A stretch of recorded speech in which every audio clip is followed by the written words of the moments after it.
Well, good morning, and welcome to Zen Fits. And now I told you yesterday that I give my talk when the sun in the morning hits hits the belly of my Buddha, right here. You see, well, there's no sun this morning. It's cloudy, and but I can talk anyway. I don't need to wait until the sun hits my Buddha in order to talk. So I'm free. You see. So what is my Zen fit today? Well, you know, what happens with me is that I come down and get on Facebook after meditation. And I get an idea. I get an insight. Maybe something's posted, news, something, I don't know, whatever. And it becomes a single idea that explains everything. And you know, that really is, that's Zen in a way. That's the way I practice Zen. Is that we all want that single idea that explains everything. Even Einstein wanted it, all scientists want the single theory that explains everything. The conspiracy theorists want the single theory that explains everything. Everybody wants that single idea that explains that puts all the fragments together, that connects all the dots, makes it all clear. I understand, I see, we're all looking for that. We all want it. Even in the simplest of things, how to put this box together, how to put this, you get you buy something and it comes all in fragments, you have to put it together. Well, you want to put it together so you haven't got anything left out. If you have something left out, you know that you've got to find out what fits, you see. So the single idea, everything fits. It's like a puzzle picture. All the pieces are in there. So this is basically the force of human life, human society, is to make everything whole. Remember, not Madoff, but what was Trump's, the guy that's in jail, and he was taking loans from the oligarchs, and I remember one of them, he said it was kind of like, well, if I become campaign manager, will I be whole? So the idea of we want to be whole. Even Trump got elected on that, going to restore wholeness, restore America to the one idea, restore to the one. That's the point here. Restore to the one idea, the one race, the one country, the one religion, the one philosophy, the one fill in the blank that explains everything, that it holds all together, that puts you in alignment with the cosmos, to get your wheel going, to get your boat going, to get your car moving. You see, whenever something's out of alignment, we go to the shop, we got to find out what it is that makes the rattle. I took my Honda to the shop because there was a rattle underneath. And it was driving me crazy. What is the wheel coming off? What's going on? So they put it on the rack, and there was a plate that holds up this plastic shield that had fallen off, and the plastic shield was rattling. So I got an appointment with a Honda dealer, and they'll replace the plate, and I won't have a wobble, you see. So, so life is like that. We got a wobble, we want to find out what it is, we get that idea that puts it back together again, you see. Now, the title of this talk is The In and Out of Politics. And the idea that inspired me this morning, this will probably come up backwards. Is it backwards? It was a quote by Martin Luther King, so I'll read it, because I've been writing on it all morning. So here's what Martin Luther This was the single idea that went. Capitalism fails to realize that life is social. Communism fails to realize that life is personal. The good and just society is a socially conscious democracy which reconciles the truths of individualism and collectivism. See what he's doing here? There's the in and the out.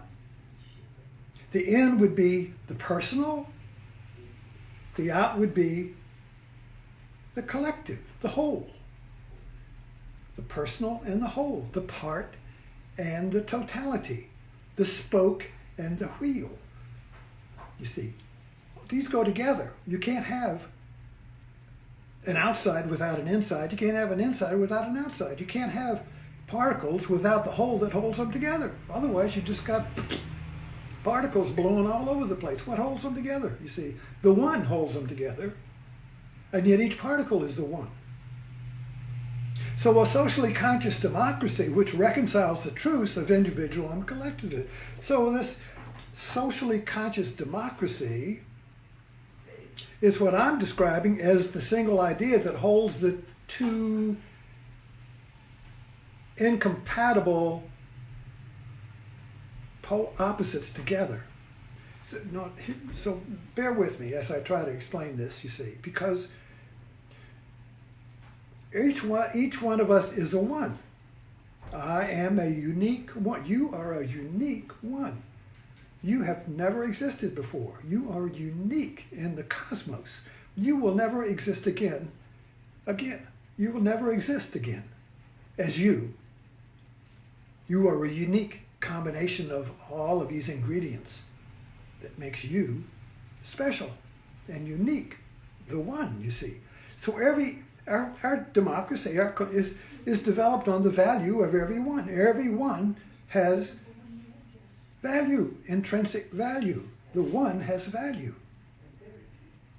But then the one, every one of us, is part of a whole. We're part of the main. So we read the poets, everything is part of the main, that whole idea of belonging to a greater unity. And that is also part of our DNA, is the America is the whole that holds all the unique people together, you see. So there is the whole that includes everything, and there is the one that excludes everything. You see, so you are you because you exclude everything else. Your family, your mother, your father, your kids, you see. The spiritual practice of in yoga is not this, not this. So you come to who you are by excluding what you are not.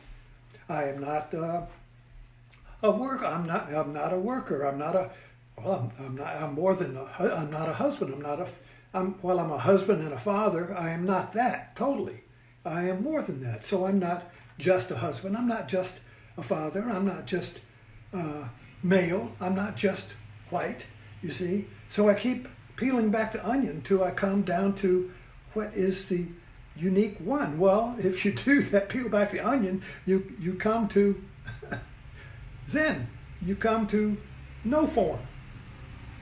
But then you want to say, well, what is the one that includes everything? Well, a Google map is a good way to do that. You go on a Google map on the computer and you hit the minus thing, and it zooms in, zoom, and it goes to you. Now, suppose you could keep on zooming, it would go into you and into your bloodstream and into your cells and into your molecules, and so you would keep going until you get to space. I mean, science does that. But what if you hit the plus button and you expand? Well, you go out to Virginia, to the United States, to Earth, to the galaxy. You keep expanding. So you keep expanding until what? Space. So emptiness is at both ends of the pole. Nothing. You see? So the sandwich between is this dance between the two polar opposites of inclusion and exclusion, zooming in and zooming out. Somewhere we live in the middle, and it keeps moving back and forth. So what is politics then? But the dance of the exclusion and the inclusion, the dance to find dynamic unity. So our politics in America is the dance to find a dynamic balance between the person and the collective and the society. The dynamic balance, which is always changing, the dynamic balance that holds the person and the whole in balance so that both have equal value. But it's always shifting, you see. It's always shifting. little bit leans. So usually in our politics, the right leans towards the personal, the individual, the one. Even Trump runs on that. I am the one. I am the one that can fix it, you see. Bernie Sanders runs on the we. The people can fix it. The we can fix it. He never says I can fix it. We can do it. The people. The people are the whole. And the individual is the whole. So they've got two ones here.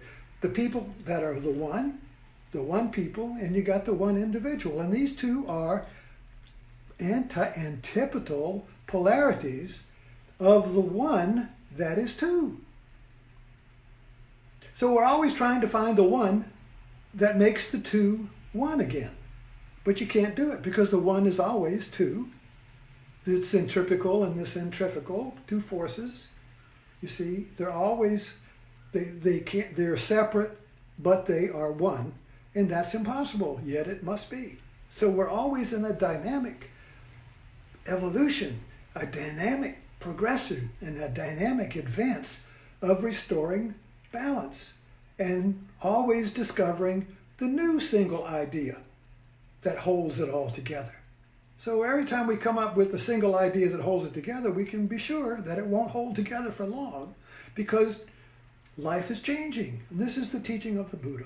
Life is impermanent. It is changed. It's in flux. It's a verb. You can't fix it. We are unfixed. We are unborn. We are the emptiness at either ends of the pole, at either ends of the positive and the negative. And when we come up with a single idea that holds these two poles together, it's like coming up with a battery that turns on your lights, because the battery holds the positive and the negative, the two ones, you see, together as one, and that generates energy to turn on your lights. And we do it when we do it in life. When we find the balance between myself as an individual and myself as the whole, when I find that point of balance, you see, where both are equal, that is Zen, and that generates creative energy. That is the creative energy for whatever you want to do. Clean the house, have a baby, have a business, or whatever.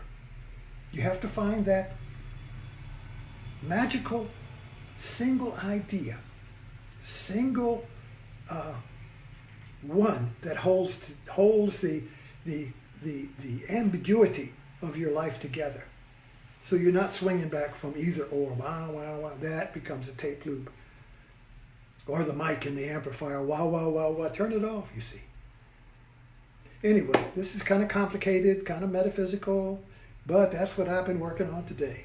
So thanks for dropping in, and I hope you have a Zen fit today.